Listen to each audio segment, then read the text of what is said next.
Mr. Speaker, it is with great sadness that I rise to honor the victims of the horrific mass shooting that rattled the Birmingham community over the weekend.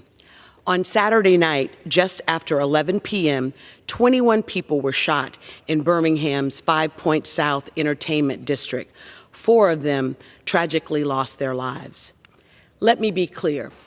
This indeed is a senseless violence and unacceptable, and it must stop. Our thoughts are with the families as they endure this unimaginable loss. Nothing compares to the pain of losing a loved one to gun violence. We stand with them in this time of great sadness, and we pray for speedy recovery for those that were injured. I join in expressing my gratitude to the police officers and first responders, as well as our county, state, and federal partners for their quick response. My staff and I have been closely monitoring the situation, and we stand ready to assist the city of Birmingham in any way that we can.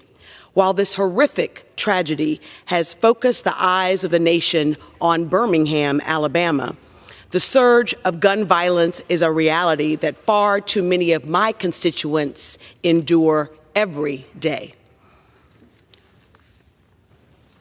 Our communities are crying out for change, and we as elected officials owe it to them to do all that we can at every level of government to keep them safe.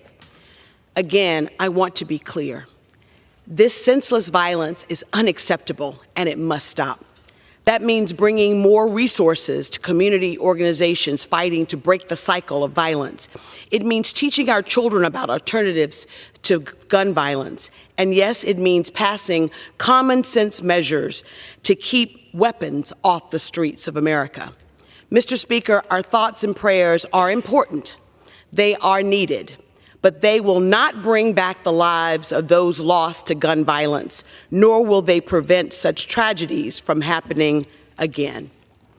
The members of this body cannot continue to sit by as family after family, community after community are torn apart. It is time for Congress to finally pass universal background checks, red flag laws, and a ban on assault weapons and high-capacity magazines. It is also time for state officials in the state of Alabama to reverse the permitless carry law, which has allowed the unchecked proliferation of guns on our streets. Only by taking meaningful action can we stem this needless loss of life.